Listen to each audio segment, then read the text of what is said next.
سيدنا محمد اللهم صل على سيدنا محمد أشهد أن لا إله إلا الله وحده لا شريك له بسم الله الرحمن الرحيم السلام عليكم ورحمة الله وبركاته وعليكم السلام. الحمد لله رب العالمين وبه نستعين على أمر الدنيا والدين أشهد أن لا إله إلا الله وحده لا شريك له وأشهد أن محمدا عبده ورسوله اللهم صل وسلم وبارك على سيدنا محمد عبدك ورسولك النبي الأمي وعلى آله وصحبه أجمعين رب اشرح لي صدري ويسر لي أمري واحلل من لساني يفقهوا ربنا زدنا علما وارزقنا فهما واجعلنا من الصالحين يا الله يا رب yang Maha Pengasih dan Maha Penyayang. Ampuni ya Allah dosa keluarga kami. Ampuni ya Rabb dosa kami ya Allah. Ampuni dosa kaum muslimin dan muslimat hadirin umrah. Ya Allah, mudahkan kami mencari ilmu, mudahkan kami mempelajari ilmu, mudahkan kami ya Allah memahami ilmu dan mengamalkannya. Ya Allah, berkahi majelis ini, berkahi rumah kami ya Allah. Amin ya Allah. Mari kita mulai kajian tasawuf manajemen hati, manajemen qalbu. Kita perhatikan para manusia yang merasakan dari semoga Allah merahmati dengan bacaan kitab. Adapun pahalanya kita adakan Nabi Muhammad SAW agar sahabat-sahabatnya, kemudian kepada tabi'in dan tabi'in, guru-guru kita, orang-orang kita, untuk syekh Imam Mu'tayyib rasakan dari kaum muslimin dan muslimat pada Al-Fatihah. A'udzu billahi minasy syaithanir rajim. Bismillahirrahmanirrahim. Alhamdulillahi rabbil alamin. Ar-Rahmanir Rahim. Maliki yaumiddin. Iyyaka na'budu wa iyyaka nasta'in. Ihdinas siratal mustaqim. Siratal ladzina an'amta 'alaihim ghairil maghdubi 'alaihim waladdallin. Amin. Ilahi anta maksudi wa ridhoka mahmudi. Ya Allah, Engkau yang kami tuju, ridhomu yang kami cari. Amin ya Allah. Bapak Ibu jemaah yang dimuliakan Allah Subhanahu wa taala. Baik, kita lanjuti kajian tasawuf manajemen hati, manajemen qalbu. Kita balikan hikmah yang ke-40-nya. Syekh Al-Imam Ibnu Athaillah Sakandari semoga Allah merahmati dan meridhai. Beliau mengatakan dalam kitab Al-Hikam dalam hikmahnya, pertemanan dengan orang yang bodoh, yang tidak ridho terhadap nafsunya, sungguh lebih baik daripada engkau berteman dengan orang alim yang berilmu, yang ridho terhadap nafsunya. Ilmu macam apakah yang dimiliki orang yang alim, yang ridho terhadap nafsunya? Kebodohan macam apa pula yang dimiliki orang yang bodoh, yang tidak ridho terhadap nafsunya? Kita lihat penjelasan para ulama tentang bahaya hawa nafsu dan cara mengatasinya. Jadi musuh kita ini, musuh kita ini ada dua. Yang pertama setan, yang kedua nafsu. Ini manajemen hatinya. Kalau kita sadar akan hal ini, kita akan terbantu untuk bisa mengatasi dari godaan-godaannya, dari bisikannya.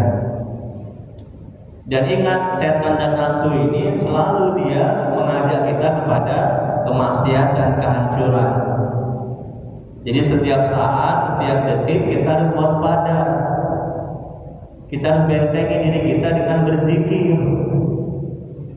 Kalau tidak kita bentengi diri kita, hati kita dengan zikir ingat kepada Allah, hancur kita, binasa kita, menderita kita. Karena setan ini nggak tidur, kita tidur. Setiap saat di mana hati kita ini lengah, di mana hati kita ini tidak ingat kepada Allah, masuklah dia, mengganggulah dia, mengarahkanlah mereka itu setan dan nafsu ini kepada kebinasaan kita. Nauzubillah. Ya. Nah, ini hujan di luar kan, gerimis. Hujan. Enaknya ngapain Bu? Tidur. Setan nafsu bisikkan itu. Ngapain kau ngaji? Tidur aja enak. Ya. Jadi kalau hati kita lengah, tidak ingat kepada Allah, kita akan mengikuti ajakan mereka. Tapi kalau hati kita terus ingat kepada Allah, zikir, kita akan selamat. Kita tidak akan mengikuti ajakan mereka. Ini penjelasan para ulama tentang bahaya hawa nafsu dan cara mengatasinya. Bagaimana cara mengatasi hawa nafsu ini? Ya, harus tahu ilmunya. Kalau kita nggak tahu, hancur kita, sengsara, stres, menderita. Ya.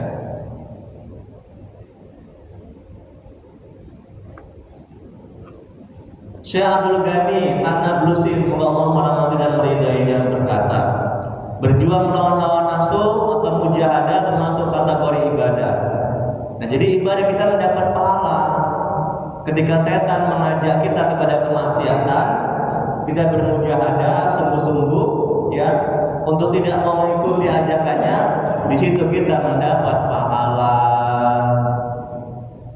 Paham Bu? Paham Bu? Ketika nafsu mengajak kita, membisikkan kita, menggiring kita untuk tidak cari ilmu agama, untuk tidak datang ke masjid ini, ya. Kemudian kita lawan, tidak, aku harus mencari ilmu untuk kebaikan dunia akhirat. Kita bermujahadah, di situ kita mendapat pahala. Paham Bu? Ya. Jadi mujahadah termasuk kategori ibadah. Kemudian seseorang tidak akan dapat melakukannya kecuali dengan ilmu. Bagaimana kita mau mengekang hawa nafsu kalau kita nggak tahu ilmunya, nggak tahu caranya? Itu mustahil. Makanya belajar manajemen hati, kitab Ahli Hikam. Ini kitab Ahli Hikam ini. Ya Bu. Ini kitab yang paling tinggi, yang paling bagus. Ya. Sudah banyak diterjemahkan banyak bahasa dan digunakan banyak negara. Ini induknya kitab tasawuf, induknya kitab manajemen hati, induknya kitab bagaimana kita supaya bisa mengenal Allah, dekat kepada Allah, membersihkan hati, penyakit-penyakit hati, iri, dengki, takabur, sombong, ujub, merasa hebat, merasa mulia, hati ini. Ini kita bagaimana supaya kita bisa sholat khusyuk, supaya kita hati ini bisa ikhlas, bisa sabar. Inilah kitab pelajari ini. Ini kata Syekh Abdul Ghani An-Nablusi. Hukum mujahadah adalah fardu ain, wajib kita mujahadah. Ya. Bagi setiap mukallaf. Terima kasih Pak Haji, semoga Allah berkati. Alhamdulillah.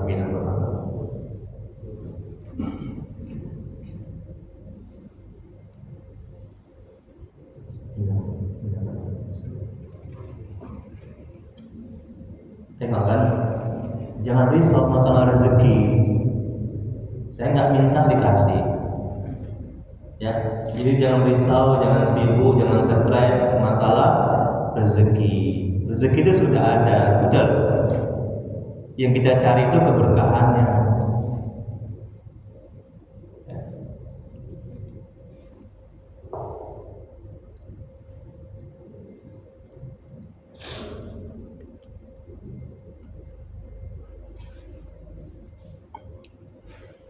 Kita lanjuti.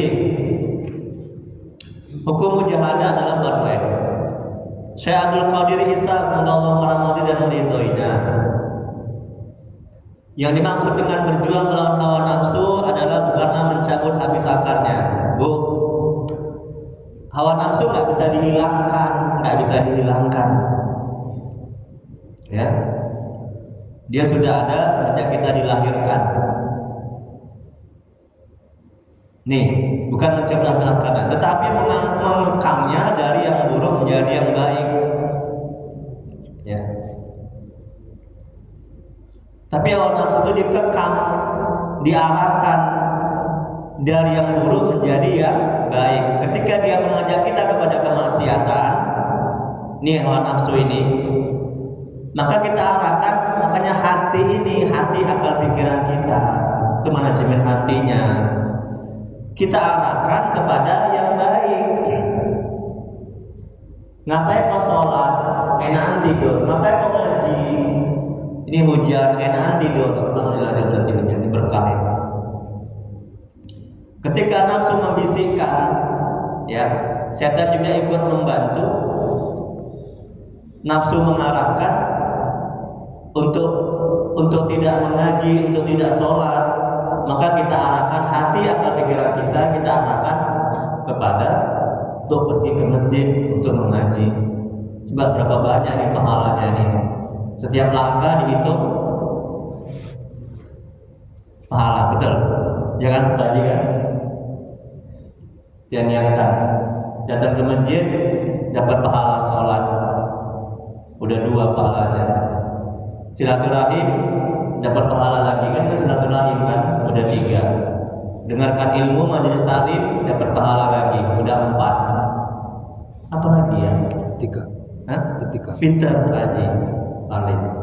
Niat itikaf dapat pahala lagi 5. Nanti ada lontong, ada sate, ya kan?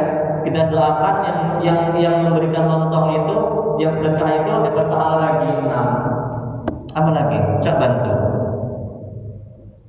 Nah, kita sedekah, infak di depan itu, ya kan? Dapat pahala lagi 7. Masya Allah, tabarakallah. Makanya sholat di masjid, jangan di rumah. Ya. Begitu banyak pahala-pahala. 7. Ada lagi, Cak bantu. Bantu Bu. Apa lagi Bu? Hah? Ya, sholat di masjid. Dilanjuti. Niatkan itikaf. Niatkan itikaf, ya. Nah, ini kita sedang berada di majelis taklim, niatkan juga itikaf. Kemudian berikutnya, jadi mengarahkannya sesuai dengan kehendak dan ridho Allah, ya. Allah berfirman dalam Al-Quran surat Al-Asyam ayat 9 sampai 10. Apa kata Allah? Sungguh beruntunglah orang yang membersihkannya, dan sungguh merugilah orang yang mengotorinya. Beruntung orang yang membersihkan hatinya, ya. Dan merugi orang yang yakni yang mengotori rongga hati dengan gelapnya hawa nafsu dan syirik. Yang mengotori rongga hati dengan gelapnya hawa nafsu dan syirik. Jadi hati ini kalau sudah dikuasai nafsu, nauzubillah, hancur binasa, sengsara menderita. Ya. Jangan nafsu yang mengendalikan hati, tapi hatilah yang mengendalikan hawa nafsu. Karena hati ini kan raja. Ya, hati ini raja. Ya. Yang lainnya bala tentaranya. Seorang arif berkata, fase awal dalam mujahadah adalah ketidakrelaan seseorang terhadap nafsunya sendiri. Jadi kita tidak boleh rela, tidak boleh ridho terhadap nafsu kita, terhadap ajakannya. Dan keyakinan bahwa sifat jiwa adalah seperti yang tertera di dalam firman Allah, ini sifat nafsu. Apa kata Allah dalam Quran surat Yusuf ayat 53? Sesungguhnya nafsu itu selalu menyuruh kepada kejahatan. Tengok, ini watak, karakter, tabiat, sifat nafsu selalu mengajak kepada keburukan, kejahatan. Jadi kita harus curiga, buruk sangka setiap ajakan nafsu. Terkadang nafsu mengajak kita kepada kebaikan, tapi di situ disusupi dengan ria, tidak ikhlas, ujub, pamer. Ini hati-hati nih kita duduk di sini nih. Jangan sampai setan dan nafsu ini membisikkan hati kita. Kita lah yang hebat, ya, belajar nih ahli kamu. Kita inilah yang bagus, yang mulia, yang pantas masuk surga. Yang lain pada tidur. Jangan ada di hati merasa seperti itu, hati-hati ya. Ya, makanya hati ini terus ingat kepada Allah. Ya. Hati-hati, rusak nanti amal ibadah. Kemudian berikutnya, seorang harus mengetahui bahwa nafsu merupakan penghalang utama antara dirinya dan Allah, sekaligus penghubung paling utama dengannya. Nafsu juga tidak jelek, nafsu juga baik. Untuk bisa dekat dan mengenal Allah juga pakai nafsu. Ya. Ini kata Imam Ibnu Athaillah. Sebab ketika nafsu selalu mengajak kepada kejahatan, maka dia tidak merasakan kenikmatan kecuali dengan maksiat dan pelanggaran. Akan tetapi setelah dilakukan mujahadah terhadapnya dan disucikan, maka nafsu akan menjadi ridho dan tidak merasakan senang kecuali dengan mengerjakan ketaatan kepada Allah. Sekarang bulan apa? Rajab. Pinter. Bulan apa, Bu? Rajab. Ya, bulan Rajab perbanyak puasa, baca Quran, salat sunnah, sunat tahajud, banyak sedekah. Bulan Rajab. Salah satu yang paling efektif dari sekian banyak cara untuk mengekang hawa nafsu adalah puasa. Puasa sangat efektif, sangat bagus untuk mengekang hawa nafsu. Ya. Untuk melemahkan nafsu, untuk menjadikan nafsu itu menjadi nafsu mutmainnah. Itu tingkatan nabi, wali-wali Allah, orang-orang soleh. Dari amarah lawamah, dari lawamah mutmainnah. Wah, sangat bagus sekali itu puasa. Ya. Kemudian berikutnya Junaid al-Baghdadi, Syekh Imam Junaid al-Baghdadi, semoga Allah merahmati dan meridhoinya. Apa kata beliau? Ketika diri ini sudah menentang hawa nafsu, ia menjadi suci.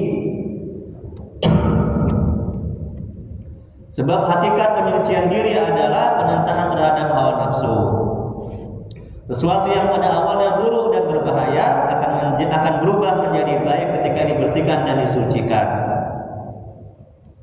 Kemudian berikutnya Syekh Al-Imam Abdul Haris Muhasibi, semoga Allah merahmati dan meridhoi. Jadi ulama besar ini ya, ulama sufi. Makanya nama anak saya yang paling besar saya ambil dari ini. Nama anak saya Abdul Haris Muhasibi. Semoga Allah merahmati dan meridhoi. Amin. Apa kata beliau? Untuk mengendalikan hawa nafsu, pertama kali yang harus dilakukan adalah mengendalikan perut. Tengok perut. Ya, makanya banyak puasa. Jika seorang bisa mengendalikan perutnya dengan puasa, maka dia akan bisa mengendalikan seluruh anggota badannya dan mengetahui kehendak hatinya. Baik. Ada yang mau ditanyakan, didiskusikan untuk yang masih berkenaan dengan ini dulu ya. Nanti kalau sudah selesai nanti sampai berapa halaman nih? 4 halaman ya. Terima kasih. Kita kan Pak Haji, semoga Allah membalas kebaikan Pak Haji ya. Ada 4 halaman. Nanti kalau sudah habis 4 halaman baru pertanyaan bebas ya. Mau tauhid penting. Apa kabar Pak Haji, sehat? Alhamdulillah.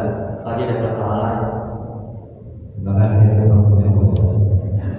Begini Ya. Tadi kita ngomong tentang hawa nafsu ya. Iya. Yang ingin saya tanyakan kayak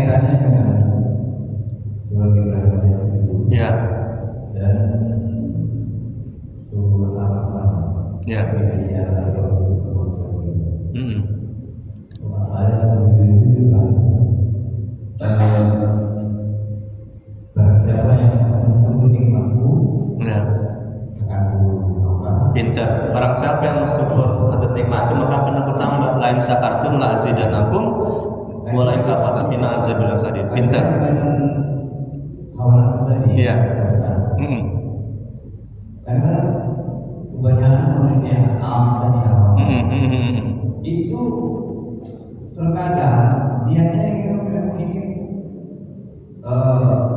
nafsu dengan jalan tobat. Ya kan? Iya. Dengan tobat supaya tidak mengulang lagi. Iya. Tapi kenyataannya dalam beberapa waktu ke depan Ulang lagi. Tobat maksiat ya, tobat maksiat ya.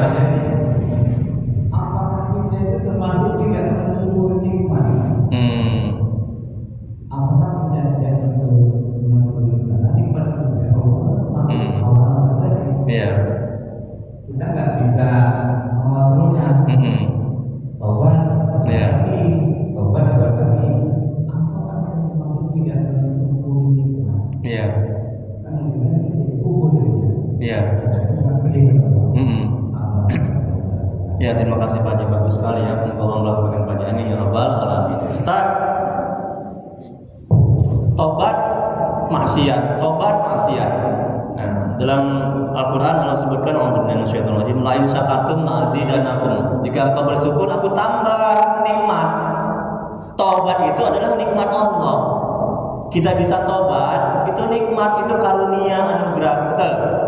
Coba bayangkan Allah tidak menggerakkan hati kita, tidak memberikan hidayah, kita kembali kepada Allah, kita bertobat, apa jadinya? Ya? Apa jadinya kita? Ya, na'udzubillah, hancur binasa. Jadi kita bisa tobat, itu karunia, anugerah dari Allah. Nah, ketika tobat kita buat maksiat lagi, apakah dikategorikan tidak mensyukuri nikmat? Iya, tidak mensyukuri nikmat. Kalau kita sengaja, hari ini maling mangga, tobat, dah, sholat dia. Nah besok ada niat lagi, enak kali mangga yang itu tetangga itu udah kuning-kuning. Dia rencanakan itu, ingin buat maksiat lagi. Nah itu yang dimaksud juga, itu yang dimaksud dengan tidak mensyukuri nikmat itu tadi. Tapi kalau dia tergelincir tidak sengaja, nah maka dia tidak dikategorikan tidak mensyukuri nikmat. Kalau tidak sengaja. Jadi intinya jangan disengaja berbuat maksiat dan dosa. Kalau kita sengaja mengada niat, maka kita dikategorikan tidak mensyukuri nikmat Allah. Apa kata Allah? Sambungan ayatnya, Inna azabil sadid. Ingat azab Allah.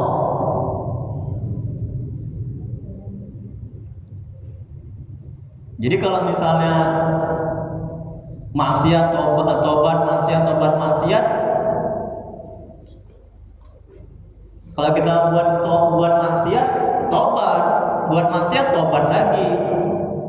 Jadi kalau begitu terus, insya Allah akan mengarahkan hati kita untuk tidak buat maksiat lagi. Seperti wali-wali Allah, orang-orang soleh, kan dijaga hatinya oleh Allah. Betul? Ya, jadi jangan putus asa. Ada jemaah saya itu, saya nggak ingat jemaah saya atau bukan, tapi ada ungkapan atau mengatakan, Ustadz, aku nggak mau taat lagi lah, nanti aku buat tobat lah, nanti aku mencuri lagi, berzina lagi, udahlah aku buat maksiat aja lah, aku nggak mau tobat lagi, nanti aku buat dosa lagi, buat maksiat lagi. Jangan seperti itu. Ya ketika tergelincir buat maksiat dan dosa, langsung aja bertobat kepada Allah. Jadi sebagiannya orang buat maksiat dan dosa adalah dia kembali kepada Allah, dia bertobat. Allah suka, dalam Al-Quran juga Allah bilang, dalam Al-Quran Allah senang suka kepada orang yang bertobat, yang kembali kepada Allah. Ya, senang dia itu. Tapi berusahalah untuk tidak melakukannya lagi. Kalau toh tergelincir kepada maksiat dan dosa, cepat tobat. Itu.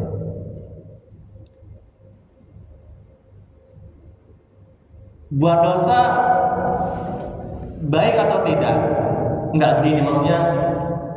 Dosa yang membuat, misalnya ke belakang Bu, biasa aja. Dosa yang membuat, Bu, perhatikan sini Bu, fokus Bu, fokus. Fokus. Dosa yang membuat engkau taat kepada Allah, mengenal Allah, itu lebih baik ketimbang ketaatan yang membuat engkau jauh dari Allah, ujub dan sombong. Betul? Terkadang Allah menjatuhkan kita kepada maksiat dan dosa agar apa? Agar kita bisa mengenalnya, dekat kepadanya. Masya Allah, ya. Jadi ketika Allah mentakdirkan kita buat dosa, jangan dianggap sebagai kiamat. Ya. Terkadang dosa itu dalam kitab hikam ada nih. Terkadang dosa itulah yang menyebabkan kita itu kembali kepada Allah, dekat kepada Allah. Rajin sholat, rajin tahajud. Ya. Dosa itu. Ya, pakai mic lah, pakai mic. Masa kayak bisik-bisik. Pakai mic apa? Tambah lagi. Ayo, silakan. Kalau apa tadi? Kalau apa? Nah, dosa itu kan apa tadi? Karena Allah mengendaki itu sudah kembali kepadanya. iya, Dikasih berdosa. iya, Jadi kalau keenak berdosa itu gimana? iya. Kalau keenan buat dosa, ya jangan keenan, tobat lah. Cuma jangan keenan. Ya, jadi artinya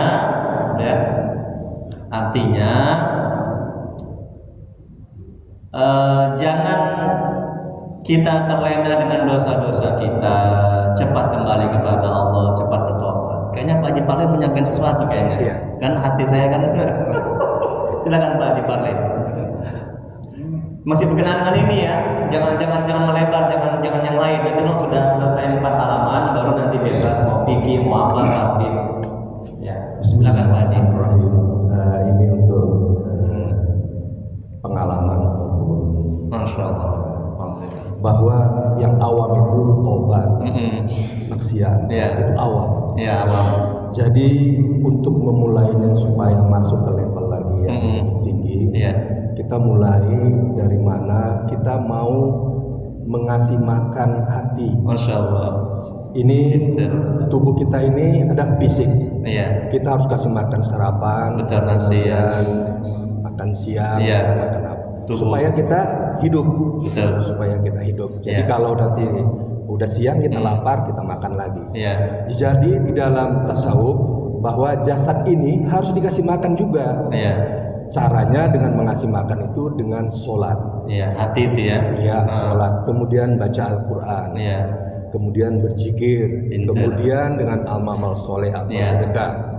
Kalau ini tidak kita lakukan, Iya. pasti kita menjadi orang yang hilang kepada, tidak ingat kepada Allah. Betul.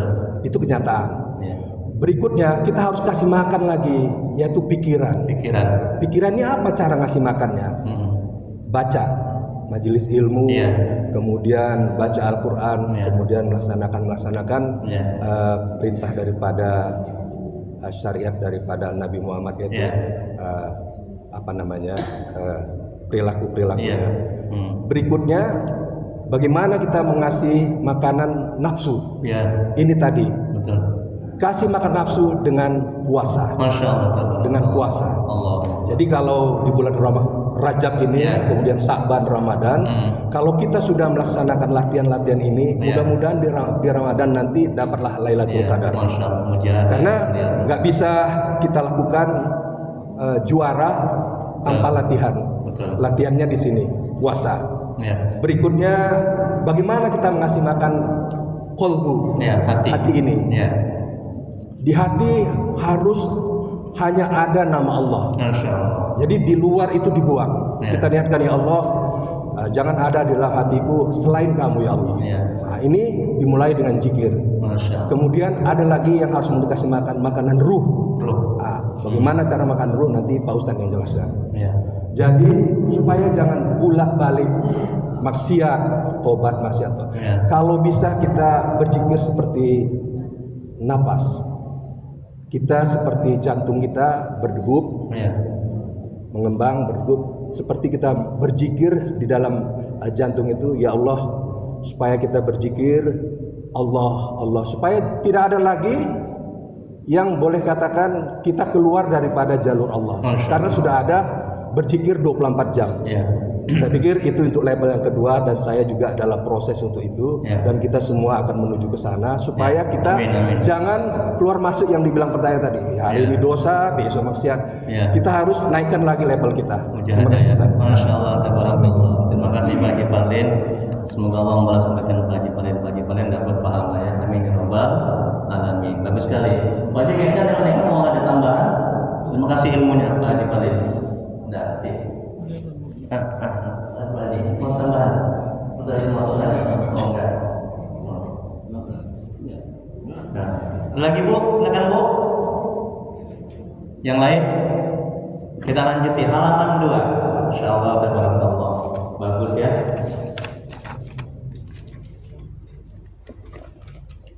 Syekh Imam Abdullah Haris Muhasibi, semoga Allah merahmati dan meridhoinya. Beliau mengatakan, jika seorang tidak bisa mengendalikan hawa nafsunya, segala urusannya akan sulit. Semua anggota badannya akan tersesat, hatinya akan sewenang-wenang, dan tidak akan mampu mengintrospeksi dirinya. Dan seorang arif berkata, dalam ujian, sakit, kesulitan, ada kelembutan Allah yang rahasia, yang hanya dipahami oleh orang-orang yang memiliki mata hati. Bukankah ujian bisa melunakkan dan menjinakkan nafsu, sehingga ia tidak lagi menggebu minta bagiannya? Bu, oh Bu, suami belum taat, istri belum taat, belum dapat rezeki, disakiti, dicaci, udah ujian-ujian itu semua itu baik, itu bagus, itu sangat efektif untuk menjinakkan nafsu. Paham? Jadi kalau kita disakiti orang, dizolimi orang, jangan buru-buru sakit hati, jangan buru-buru membalas, jangan buru-buru dendam. Itu karunia Allah untuk menjinakkan nafsu kita. Nafsu nggak berkutik itu kalau kita dalam keadaan terzolimi, mendapat ujian, kesempitan hidup. Nafsu itu nggak liar dia, nggak buas. Masya Allah, tabarakallah. Saya kasih contoh, Bu. Kalau bulan puasa Ramadan, ada nggak nafsu kita liar untuk pengen ini, pengen itu? Ada. Ketika kita mendapat kesulitan hidup, kita disakiti, dizolimi, belum mendapat rezeki, anak belum taat, suami belum taat, istri belum taat misalnya, ada nggak nafsu kita tuh liar? Ya, tengok nih kata ulama ini. Kemudian bersama ujian ada kelembutan dan kehinaan, dan bersama kelembutan terdapat pertolongan. Tengok. Jadi ketika kita mendapat ujian-ujian hidup adalah ujian. Ini kata Allah dalam Al-Quran. Jadi jangan mimpi, Ustaz, aku nggak mau lah kena ujian. Ini sekarang banjir, betul kan? Longsor, di mana-mana bencana. Ya.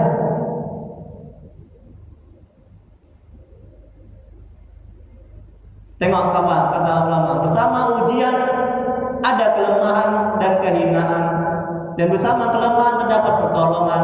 Apa dalilnya? Quran surah Al-Imran ayat 1, 2, 3. Apa kata Allah? Allah telah menolong kalian dalam perang Badar saat kalian lemah. Jadi kesempitan hidup, ya, musibah-musibah yang menimpa, di situ terdapat pertolongan Allah, bantuan Allah. Ini manajemen hatinya agar kita tidak stres, sengsara, menderita ketika kita kena musibah. Sadarkan dalam hati, akal pikiran kita bahwa bantuan, pertolongan, karunia, anugerah akan Allah berikan pada saat kita mendapat kesempitan hidup. Sebaliknya, Bu, sebaliknya, kelapangan hidup, tidak kena ujian dan musibah, itu cenderung menyesatkan kita, menyengsarakan kita, cenderung kita terlena. Betul kan? Cenderung kita terbuai, tidak ingat Allah, tidak beramal ibadah ketika dalam kelapangan hidup. Makanya seseorang ketika diuji dengan kelapangan hidup, dia banyak tidak berhasil. Dan ketika diuji dengan kesempitan hidup, dia banyak berhasil dan sukses. Betul? Makanya ulama-ulama dulu itu lebih takut dalam keadaan lapang ketimbang dalam keadaan sempit hidup. Dalam keadaan sempit hidup, ujian, musibah, hati mereka menjadi bersih, hati mereka menjadi dekat dan mengenal Allah.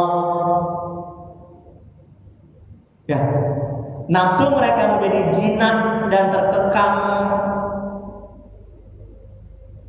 dalam kesempitan hidup.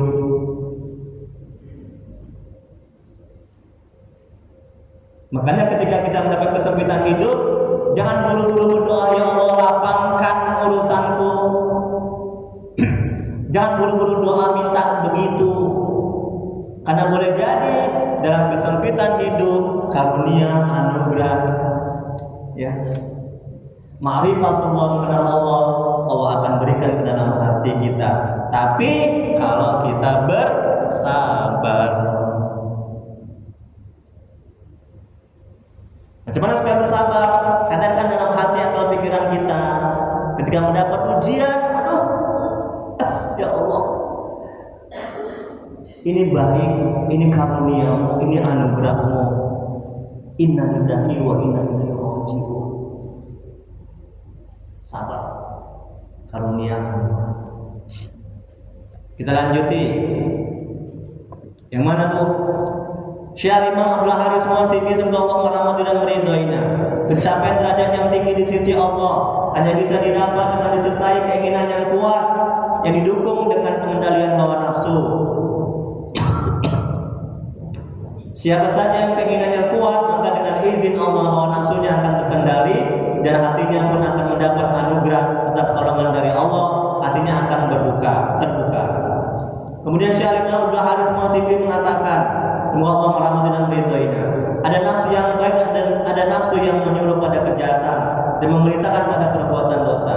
Nafsu yang buruk itulah yang akan menodai hati yang telah disucikan Tuhannya, sehingga keselamatannya tidak lagi terjamin dari murka Allah.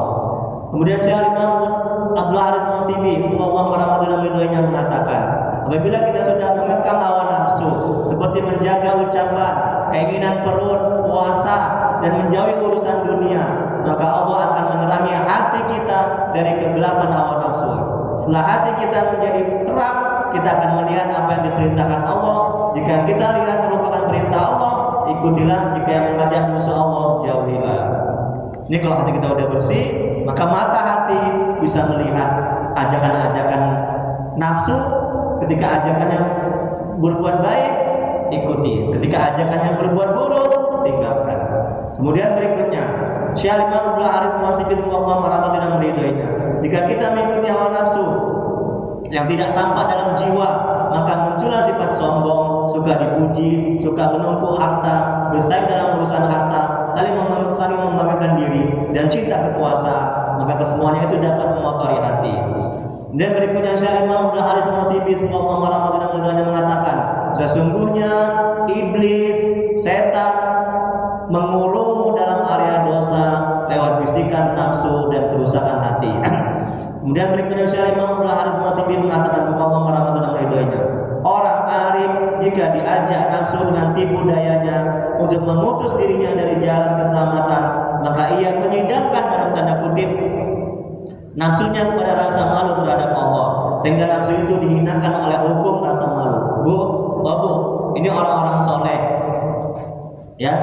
Jadi kita ini perhatikan, kalau misalnya nafsu mengajak kepada sesuatu, kita sidangkan, kita ukur dengan ilmu agama. Makanya wajib cari ilmu agama.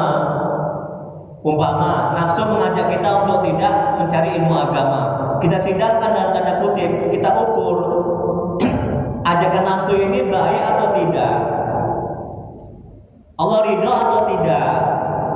Kalau Allah nggak ridho, kalau nggak baik, maka jangan diikuti ajakannya. Kita lanjuti. Abdul Haris Muhasibi, Syekh Imam Abdul Haris Muhasibi, semoga merahmati dan meridhoinya, mengatakan, kejahatan adalah syahwat dan kebaikan adalah sesuatu yang dirasa berat. Syahwat mendahului dan mengungguli hal-hal yang memberatkan, sampai datang ilmu dan ketulusan yang menghilangkan syahwat dan memposisikan hal itu pada tempatnya. Bu, Pak,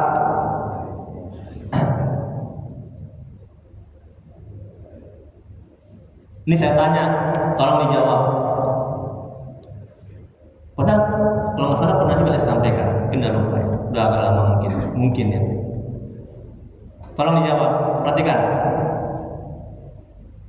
Ketika kita mau pergi ke Medan Mall, kan enak itu kan, ya kan?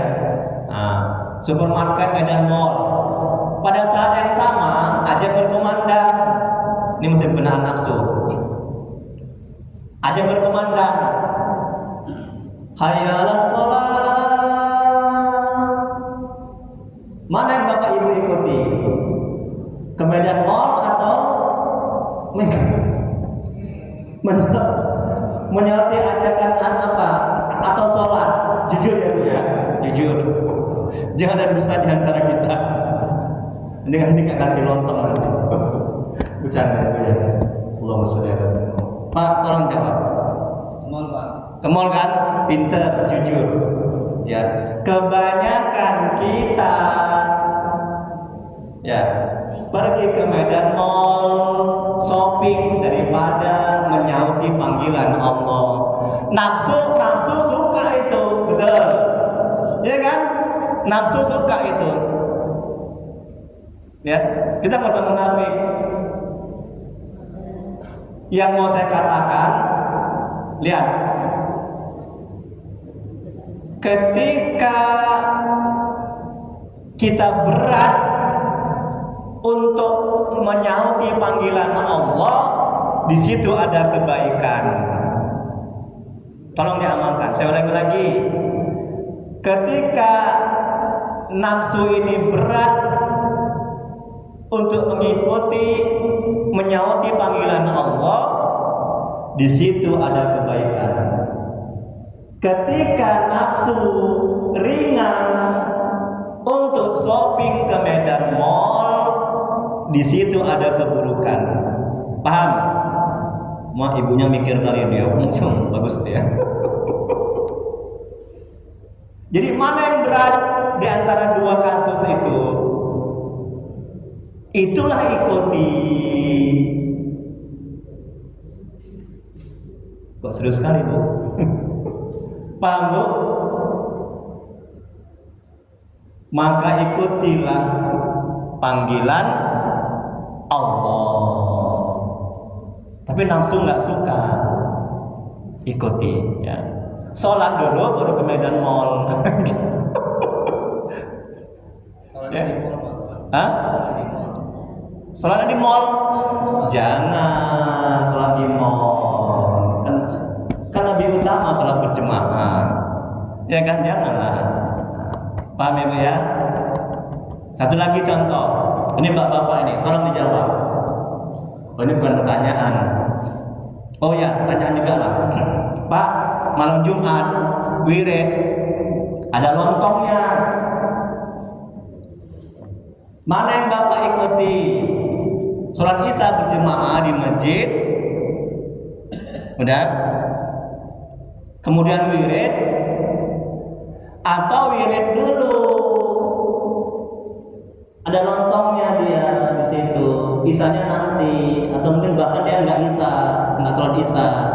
Kebanyakan kita di masyarakat, bapak-bapak, dia nggak sholat Isya, ya, dia langsung wirid dapat lontong. Habis pulang wirid dia langsung tidur, ketimbang dia mau sholat Isya dulu berjemaah kemudian wirid. Itulah nafsu itu tadi. Dalam hatinya lontong dalam hati atau pikirannya. Nafsu. Mana yang mana yang berat bagi nafsu diikuti. Mana yang ringan bagi nafsu jangan diikuti. Paham ya? Paham ya, Bu ya? Paham Ibu ya? Puasa berat nggak bagi nafsu? Ini Rajab, bulan Rajab. Puasa berat nggak bagi nafsu? Berat. Maka diikuti kita puasa. Kalau nggak puasa ringan bagi nafsu. Nafsu tuh enak, dia suka kita nggak puasa, suka kita itu tidak majelis taklim, tidak cari ilmu agama. Ini tidur kan, nafsu suka ini tidur ini hujan-hujan. Kemudian berikutnya, yang mana sekarang Bu?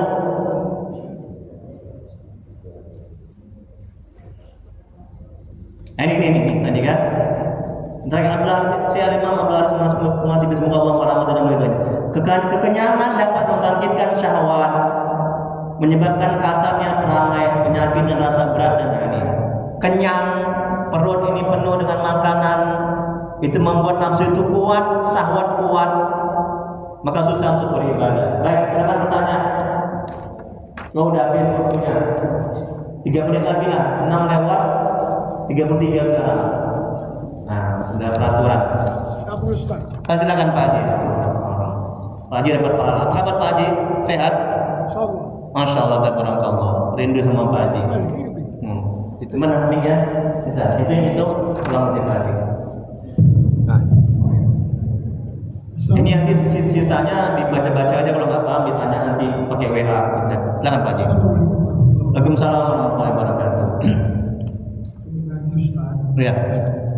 Di depan tadi perjumpaan untuk jelas saya bahwa lebih baik berkawan, artinya berkawan sama orang yang bodoh tapi tidak mengikuti hawa nafsu. Lebih baik daripada orang yang alim tapi mengikuti hawa nafsu. Karena itu tadi pintar kalam hikmahnya.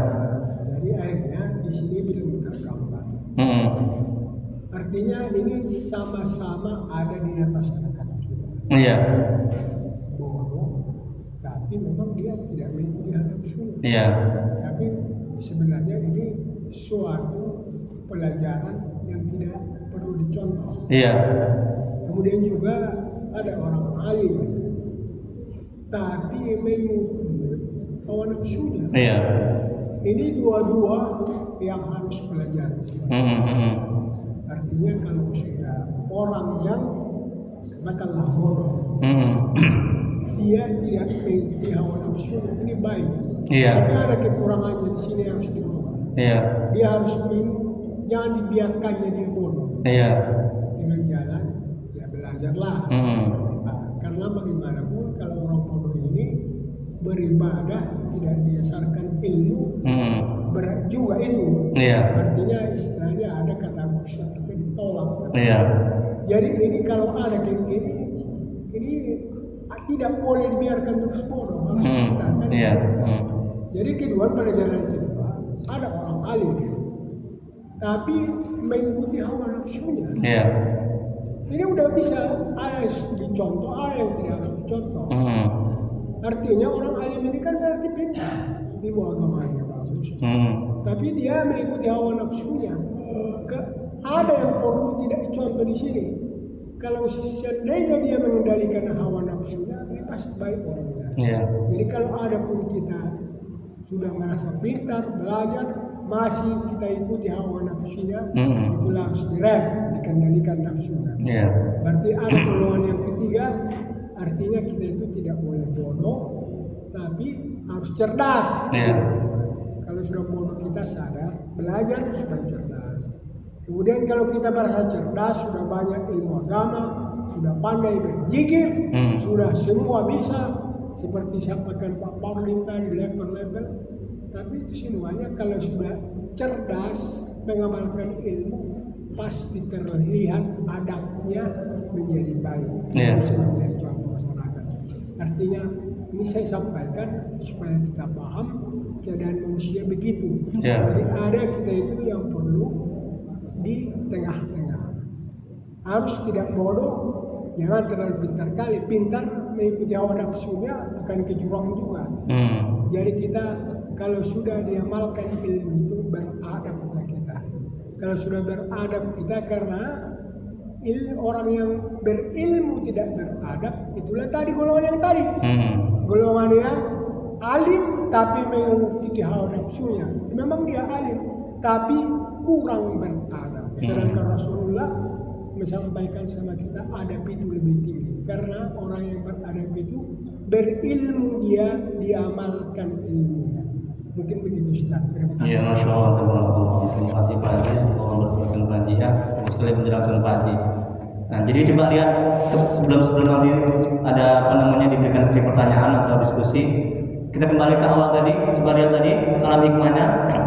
Syekh Al-Imam Ibnu Athaillah Sakandari, semoga Allah merahmati dan meridhoinya. Beliau mengatakan dalam kitab Al-Hikam, kalam hikmahnya, pertemanan dengan orang yang bodoh, yang tidak ridho terhadap nafsunya, sungguh lebih baik daripada engkau berteman dengan orang yang alim, yang banyak ilmu, yang ridho terhadap nafsunya. Ilmu macam apakah yang dimiliki orang yang alim, yang ridho terhadap nafsunya? Dia alim, tapi ridho, senang mengikuti ajakan nafsunya. Berarti kan dia orang yang bodoh itu.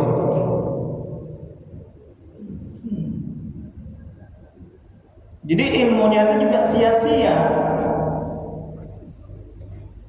Ya. Nggak ada artinya. Dan kemudian kebodohan macam apa pula yang dimiliki orang yang bodoh, yang tidak ridho terhadap nafsunya, yang tidak mengikuti ajakan nafsu. Berarti kan dia itu orang yang pintar, orang yang alim, orang yang baik.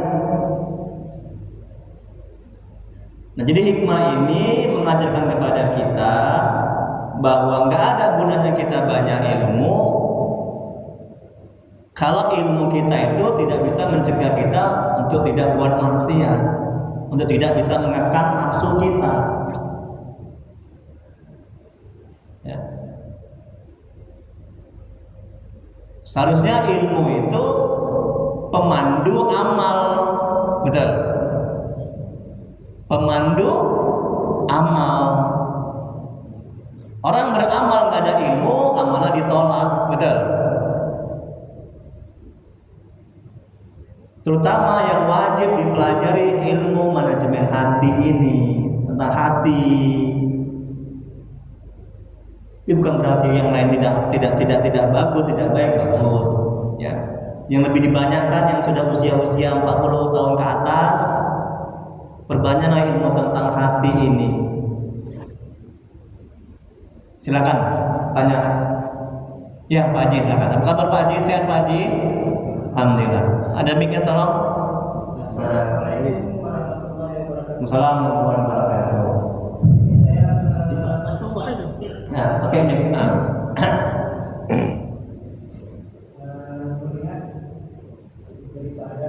Pakai mic Pak Haji, pakai mic. Pak Haji dapat pahala.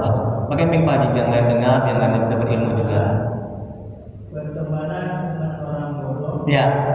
Dan dengan orang alim. Ya. Yang saya jadi pertanyaan saya, gimana menjadi tolak ukur antara orang yang bodoh dengan orang yang alim? Saya terima kasih. Insya Allah, tabarakallah. Pintar. Di mana menjadi tolak ukur antara orang bodoh dengan orang yang alim. Maksudnya gimana ya? Nggak paham saya tuh Pak Haji pertanyaannya. Coba agak dijelaskan lebih lebar lagi. Kalau ukuran maksudnya kalau ukuran bagaimana gitu? Kalau yang bodoh ini kan bodoh yang tidak mempelajari ilmu agama. Ini kan bisa merupakan perumpamaan bahwa begitulah kalau misalnya orang yang bodoh yang tidak ridho terhadap nafsunya, berarti kan dia itu orang yang baik. Dan orang yang alim yang ridho terhadap nafsunya, berarti dia orang yang tidak baik. Hanya begitu aja penjelasannya. Jadi Al-Imam Ibnu Athaillah ingin mengajarkan kepada kita, ingin menasihati kita, ya, tapi bukan berarti bodoh kita nggak harus belajar ilmu agama, tidak.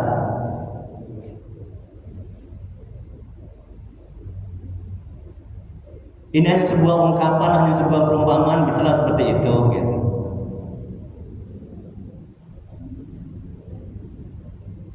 Gimana Pak Haji?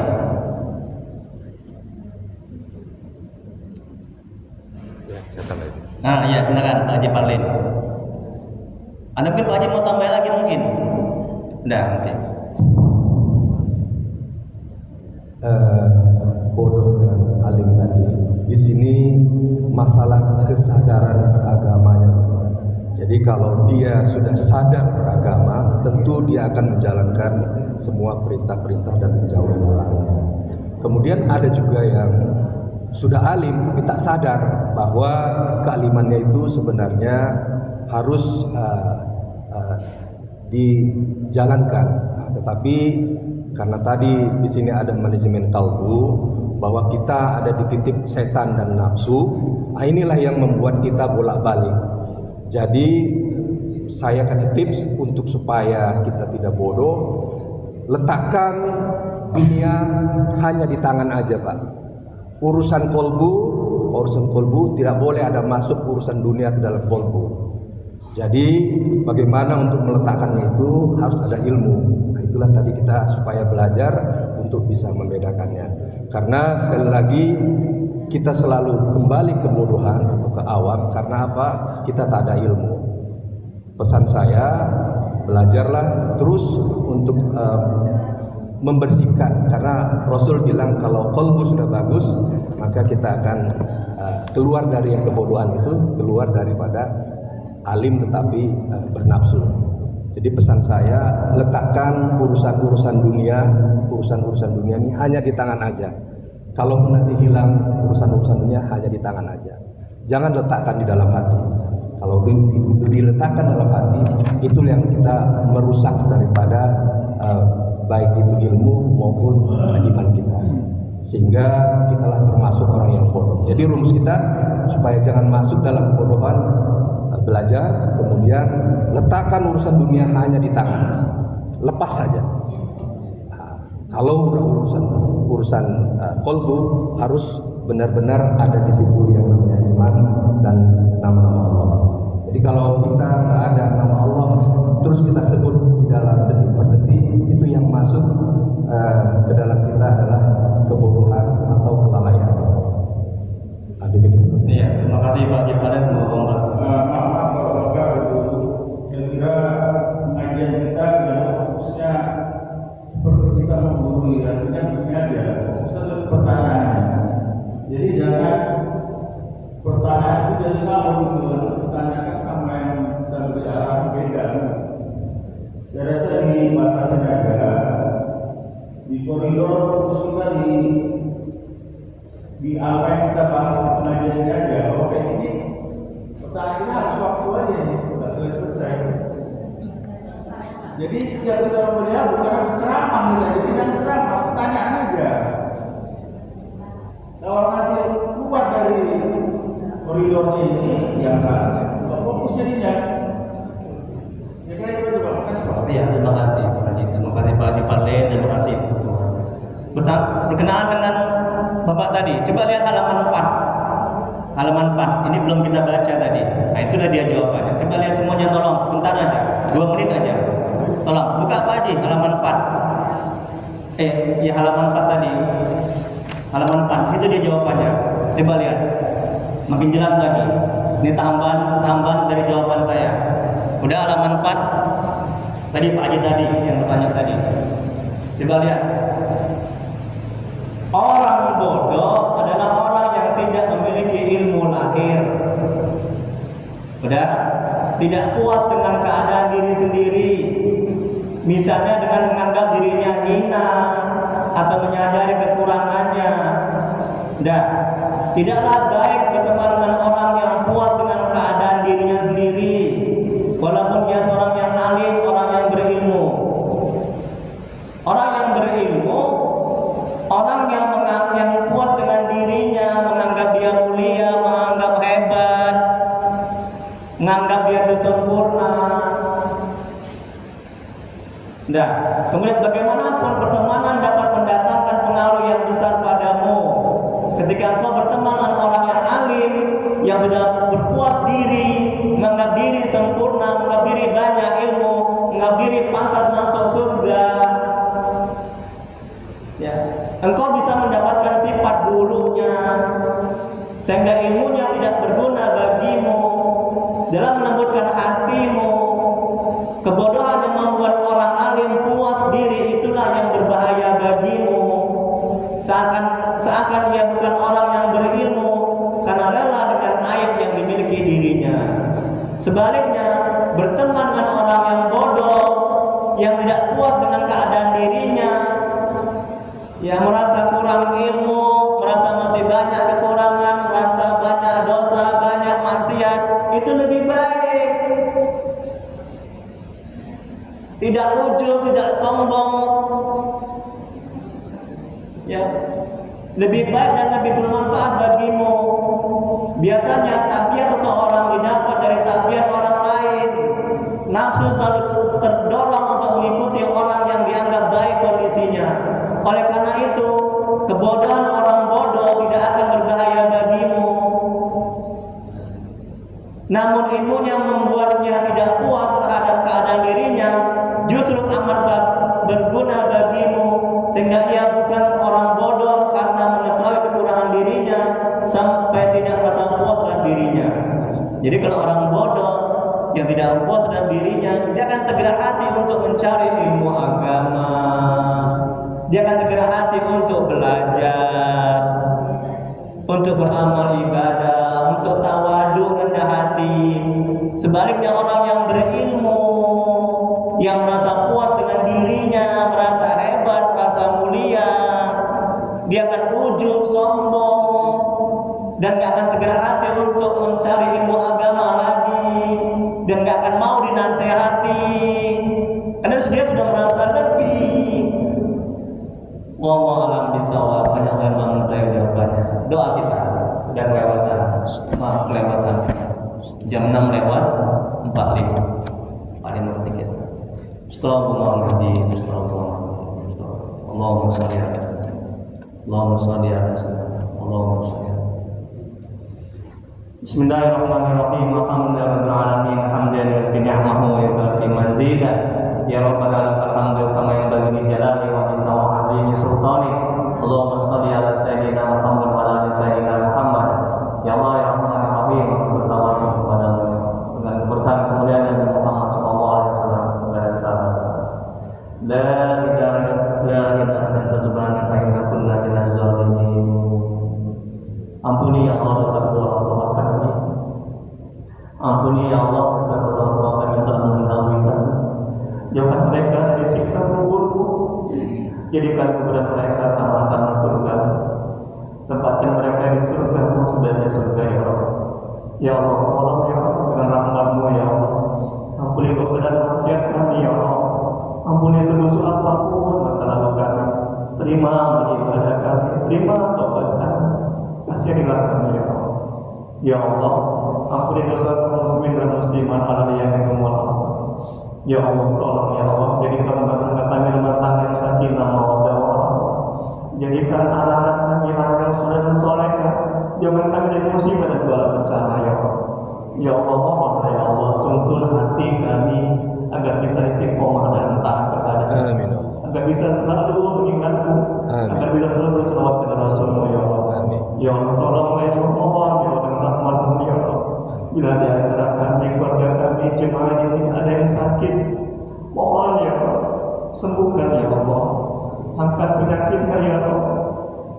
Bila ada yang mendapat kesulitan hidup, mohon ya Allah, lapangkan kesulitannya ya Allah, mudahkan urusannya ya Allah.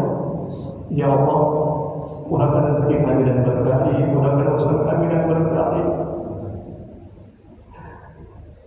Rabbana la tuzigh qulubana ba'da idh hadaytana wa hab lana min ladunka rahmatan innaka antal wahhab. Rabbana atina fid dunya hasanah wa fil akhirati hasanah wa qina adzabannar.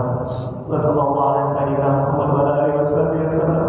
Subhana rabbika rabbil izzati amma yasifun wa salamun alal mursalin walhamdulillahi rabbil alamin. Allahumma shalli ala sayyidina Muhammad. Allahumma shalli. Taqabbalallahu minkum. Minna. Assalamualaikum warahmatullahi wabarakatuh. Waalaikumsalam.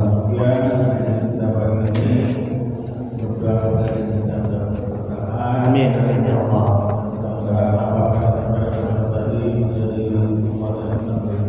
Amin.